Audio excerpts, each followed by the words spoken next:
Pinasinungalingan ni na Secretary Vince Dizon ng Department of Public Works and Highways at ang Mayor Leni Robredo ang kumakalat na impormasyon na sila umano ay magtatambal para sa 2028 national election.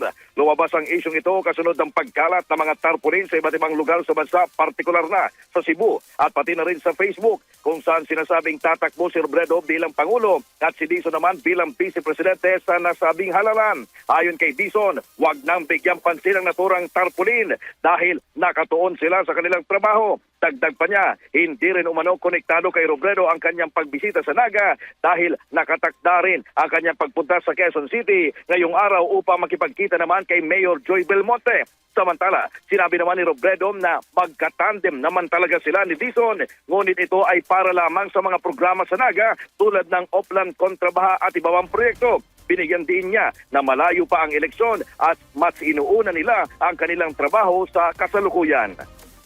Pwede ba? Tatrabaho nga kami dito. Huwag nyo nang papansinin yung mga ganyan.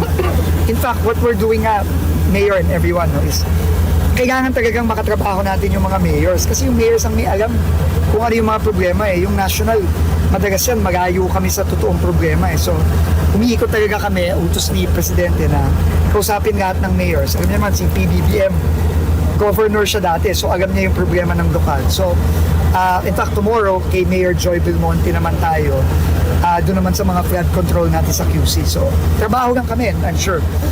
Si Mayor, yun din ang gusto. Tandem naman kami ngayon. Sa darating Pero sa trabaho lang. Ang tagal pa. Ang tagal pa ng eleksyon, ang dami pa namin kailangan trabahuin. So yung tarpaulin doon sa Cebu, no comment din kayo doon. So, Wala akong alam doon. Kulay pink, magkatabi kayo ni Mayor doon. wala. Last question po. Trabaho muna.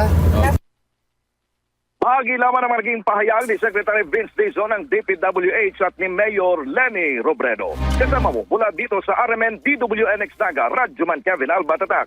RMN! RMN Network News.